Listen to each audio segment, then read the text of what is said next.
Assalamualaikum warahmatullahi wabarakatuh.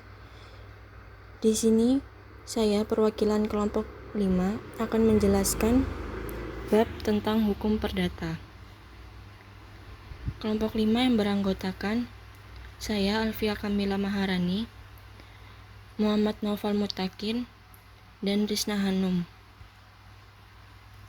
Pengertian hukum perdata. Istilah hukum perdata pertama kali diperkenalkan oleh Profesor Jojo Diguno sebagai terjemahan dari bahasa Belanda, yaitu Burgerlijkrecht Wetboek atau BW. Pada masa pendudukan Jepang, hukum perdata merupakan salah satu bidang hukum yang mengatur hak dan kewajiban yang dimiliki subjek hukum. Subjek adalah pelaku. Subjek hukum ada dua, yaitu manusia dan badan hukum. Hukum perdata ada karena ada kehidupan seseorang didasarkan pada adanya suatu hubungan, baik hubungan berdasarkan kebendaan atau hubungan yang lain. Hukum perdata bertujuan untuk mengatur hubungan di antara penduduk atau warga negara sehari-hari, seperti kedewasaan seseorang, perkawinan, perceraian, kematian, waris, harta benda, kegiatan, usaha, dan tindakan bersifat perdata lainnya. Karena hukum perdata adalah rangkaian peraturan-peraturan hukum yang mengatur hubungan hukum antara orang yang satu dan orang lain dengan menitik beratkan pada kepentingan perseorangan. Sejarah hukum perdata. Yang pertama ada kodifikasi hukum perdata Belanda pada tahun 1830. Sumber pokok hukum perdata ialah Kitab Undang-Undang KUHP. Sebagian besar adalah hukum perdata Prancis, yaitu Kode Napoleon tahun 1811 sampai 1838. Akibat pendudukan Prancis di Belanda, berlaku di negeri Belanda sebagai kitab undang-undang hukum perdata yang resmi. Sebagian dari Kode Napoleon ini adalah kode sivil, yang dalam penyusunannya mengambil karangan-karangan pengarang-pengarang bangsa Prancis mengenai hukum Romawi atau Corpus Juris Civilis, yang pada zaman dahulu dianggap sebagai hukum yang paling sempurna. Untuk selanjutnya akan dijelaskan oleh rekan saya Muhammad Naufal Mutakin.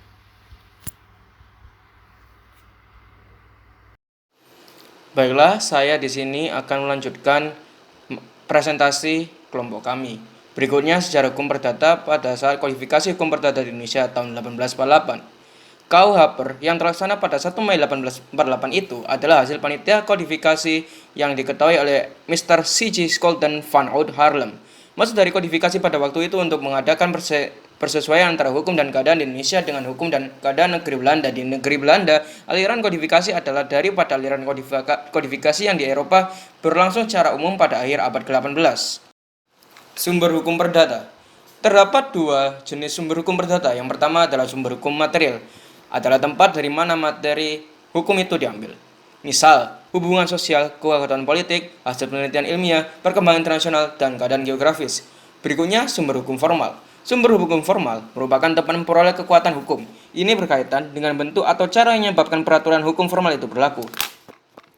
Vollmer membagi sumber hukum perdata menjadi 4 macam, yaitu KUH perdata, traktat, jurisprudensi, dan kebiasaan. Sumber hukum formal. Dari keempat sumber KUH perdata, traktat, jurisprudensi, dan kebiasaan tersebut dibagi lagi menjadi dua macam, yaitu sumber hukum perdata tertulis dan tidak tertulis. Yang dimaksud dengan sumber hukum perdata tertulis yaitu tempat ditemukannya kaidah-kaidah hukum perdata yang berasal dari sumber tertulis. Umumnya, kaidah hukum perdata tertulis terdapat di dalam peraturan perundang-undangan, traktat, dan jurisprudensi. Sumber hukum perdata tidak tertulis adalah tempat ditemukannya kaidah hukum perdata yang berasal dari sumber tidak tertulis, seperti terdapat dalam hukum kebiasaan. Macam-macam hukum perdata. Yang pertama, hukum perkawinan. Berdasarkan hukum perkawinan, terdapat persyaratan yang mengharuskan bagaimana sebuah pernikahan akan dianggap sah di mata hukum. Dilakukan berdasarkan hukum agamanya dan kepercayaannya. Kedua, ada hukum waris. Hukum waris yang berlaku di Indonesia ada 3, yakni hukum waris adat, hukum waris Islam, dan hukum waris perdata. Hukum kekeluargaan. Hukum kekeluargaan mengatur perihal hubungan-hubungan hukum yang timbul dari hubungan kekeluargaan, yaitu perkawinan beserta hubungan dalam lapangan hukum kekayaan antara suami istri, hubungan antara orang tua dan anak. Hukum perikatan. Hukum perikatan merupakan hubungan hukum yang terjadi antara orang yang satu dengan orang lain karena perbuatan, peristiwa, atau keadaan. Perikatan yang terdapat dalam bidang hukum ini membahas tentang perikatan yang terdapat dalam bidang hukum harta kekayaan saja. Hukum perorangan. Hukum perorangan adalah hukum yang mengatur tentang manusia sebagai subjek hukum dan tentang kecakapannya untuk memiliki hak-hak serta bertindak sendiri dalam melaksanakan hak-haknya itu. Hukum kekayaan. Hukum kekayaan adalah hukum yang mengatur benda dan hak-hak yang dapat dimiliki atas benda. Hukum kekayaan ini mencakup 2 hal, yaitu hukum benda yang bersifat mutlak, artinya tak terhadap benda diakui dan dihormati oleh setiap orang, dan hukum perikatan yang bersifat kehartaan antara 2 orang atau lebih. Berikutnya akan dilanjutkan oleh teman kami, yaitu Saudari Risna.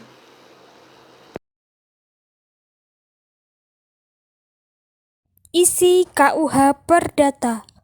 KUH Perdata terdiri atas 4 bagian, yaitu buku 1 tentang orang atau van personerecht, buku 2 tentang benda atau van zeken, buku 3 tentang perikatan atau van verbintenensrecht, buku 4 tentang pembuktian dan daluarsa atau van bewich and verjaring. Asas-asas hukum perdata.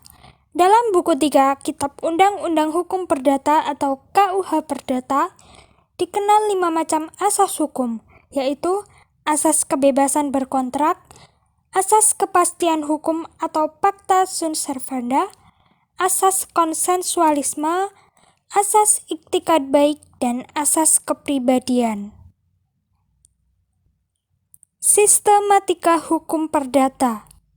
Sistematika hukum perdata itu ada 2 macam, yaitu yang pertama, sistematika menurut ilmu hukum atau ilmu pengetahuan yang terdiri dari hukum tentang orang atau hukum perorangan atau hukum pribadi atau personenrecht.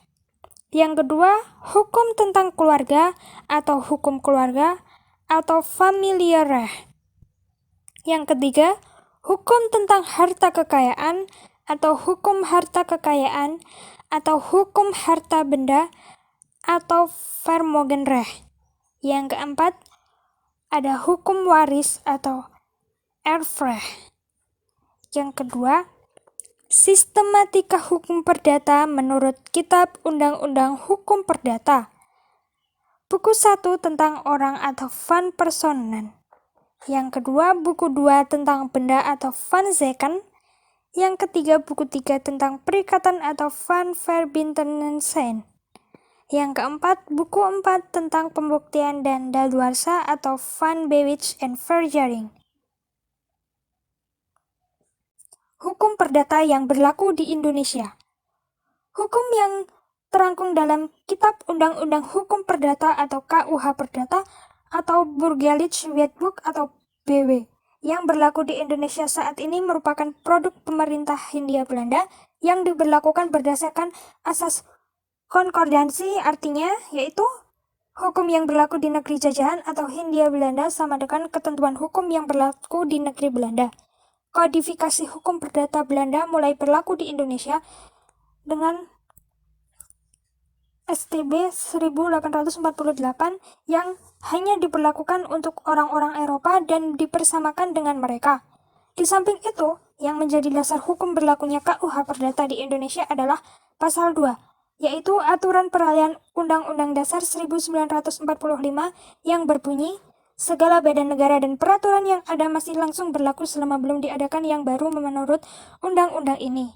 Tujuannya untuk mengisi kekosongan hukum atau reh vakum di bidang hukum perdata. Hukum dapat dibedakan menjadi 2 macam, yaitu hukum publik dan hukum privat atau hukum perdata.